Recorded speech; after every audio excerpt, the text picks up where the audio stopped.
Hey, welcome to Dr. Holloman's music class, and this video is going to be the first video in a line of videos that I'm going to do that is going to be a review of some of my favorite things that I have found on one of my favorite websites, Teachers Pay Teachers. I have found so many great activities, worksheets, projects, just all kinds of things that I can do with all the way from my youngest students to my oldest students. So I want to kick this one off with some of my favorite worksheets for learning how to compose chants music. So when Arno travels through Teachers Pay Teachers, I will make sure to show you guys where y'all can specifically go to find this resource, what the resource is called in Teachers Pay Teachers. And if you look down at the bottom of the resource, you will see the name of the teacher that has posted this on Teachers Pay Teachers. Again, fantastic, fantastic website. So one of the things that I do with some of my youngest students is something called Halloween Roll and Compose. And this is a free tool. So absolutely, that's one of the great things about Teachers Pay Teachers. You can find so many great free items on there that are just some of the greatest things. So what we do is you can do this. I don't have a set of, pair dice or a dice for every single student in my room. So we use the dice app on my iPad so that I have a classroom set up, but you can certainly invest in however many dice you would think you need for your largest group that you would do this with.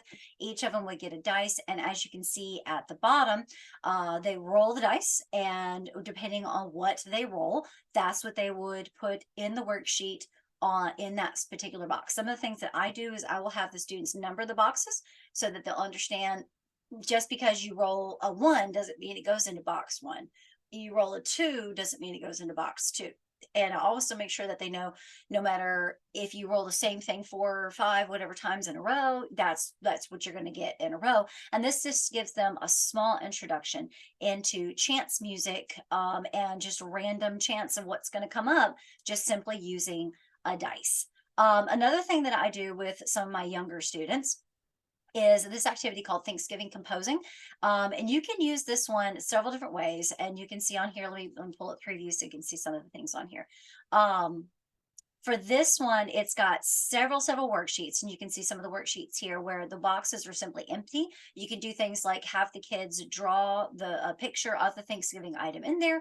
They can draw the rhythm with or without the note heads. You've got worksheets that have note heads and no note heads, and you can go in and you'll say one of the Thanksgiving items like turkey or eating dinner or things like that. And they have to go in and figure out which rhythm matches which item, and they have to write that on the sheet. You can see these here would be for that. The way I use it is they each get one of the worksheets that have the pictures of the Thanksgiving items with the rhythm that matches that item on the worksheet in the picture.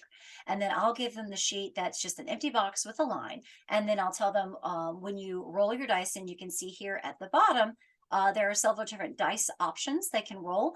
I do these 3 sets with the pictures because I do this with my first graders, and using ta, titi, and sha. I don't do the tiki tiki just yet with the first graders, but I took cardstock and printed out the several ones of each of the dice with the pictures on them, of course, turned it into a dice.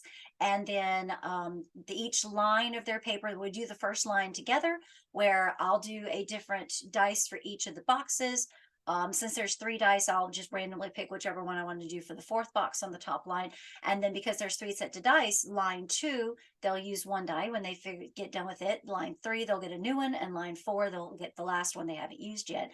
And then when they roll it, I have them turn themselves, because we don't have desks or tables, so I have them turn themselves on in a chair, have them roll, put this stuff in the chair. They roll the rhythm, and then let's say they roll turkey, so they'll have to find the picture of the turkey that matches on their picture sheet, and they look at the rhythm and the word, and they have to actually write the word on the line and then put the rhythm above it. And this teaches this cross curriculars with their writing skills, being able to pronounce words, sounding things out, and things like that. And it works on their notation skills for music. So it's a great activity. You can also print out the dice with or without note heads that have the rhythms. You can see the simple patterns on here, the more advanced patterns for your more advanced kids. So this way you would give them the picture sheet without the rhythms written in. If you want to do an advanced version, they roll the dice that has the rhythm on it. If they roll something with the ta ta, they have to figure out which of their Thanksgiving words on their picture sheet matches the rhythm pattern for ta ta, and then of course they would do that in the box.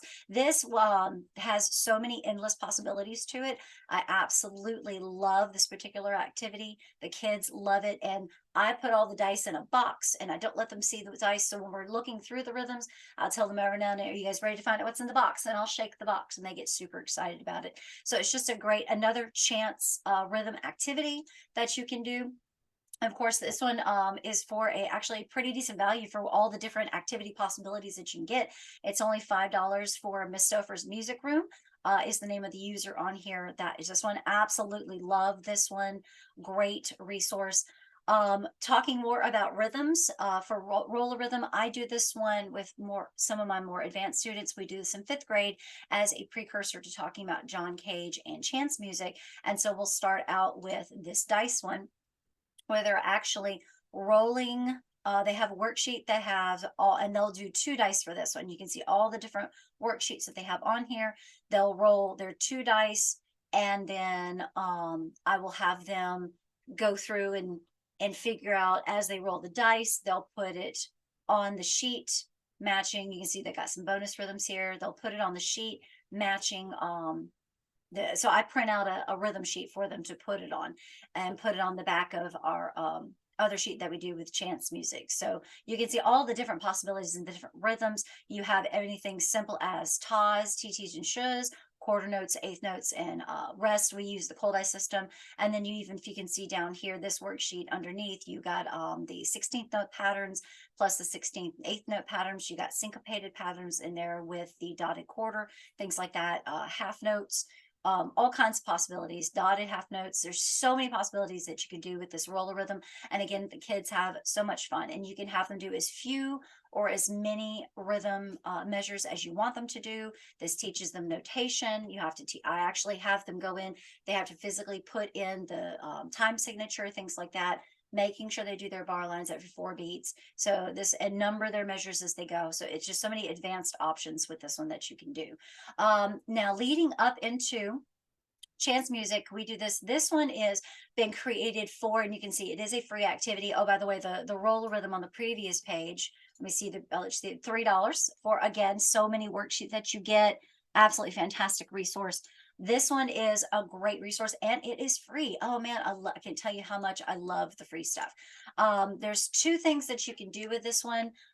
We don't do it with boomwhackers. Once I introduce them to chance music and to John Cage, I lead this into them creating stuff on Chrome Music Lab, and I'll be doing some Chrome Music Lab activities in another video.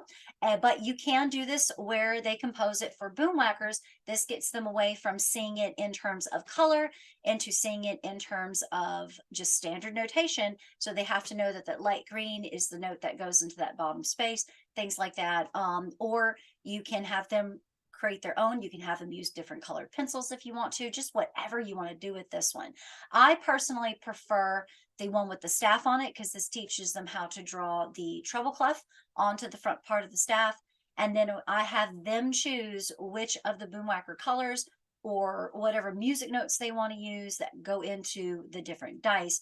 The reason I correlate it with boomwhacker colors, because again, we lead this into the song maker on Chrome Music Lab. So once they've put this down on paper, I make sure that they write their dice number under each of their notes so that they know which color corresponds. So let's say they pick A for dice 1, and of course they write purple next to it when they take their song and put it into Chrome Music Lab so their song can come to life. And we just do basic quarters. I don't have them go all crazy with it the first time we do this activity, just so they can get that correlation of notes. And it's a lot easier when you're moving this into Songmaker.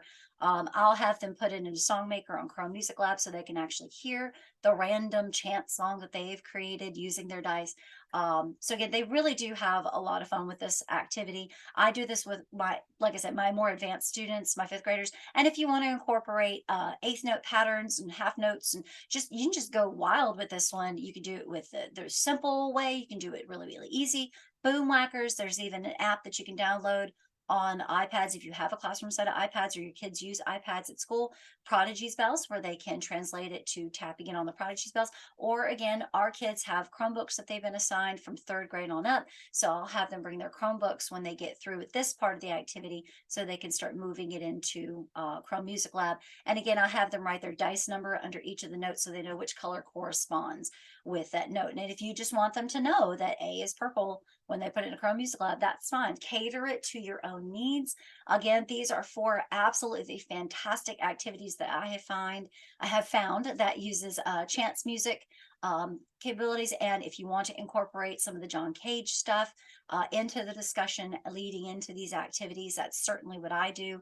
Once they have done their chance music, I incorporate that history into it too. So again, these four activities here, so many great possibilities: Halloween, roll and compose, wonderful one; Thanksgiving composing, roll a rhythm, and chance music with boomwhackers activity worksheet. If you've never been to Teachers Pay Teachers, I highly recommend it. And make sure to go to my YouTube channel, Dr. Holland's Music Class, and also visit my website, lmhmusicteacher.wixsite.com/my site, so that you can see me upload more fantastic activities from Teachers Pay Teachers that I have found personally useful. And make sure to like this video once again so that you can be caught up on any other videos I post on Teachers Pay Teachers. So I hope to see you soon. Bye.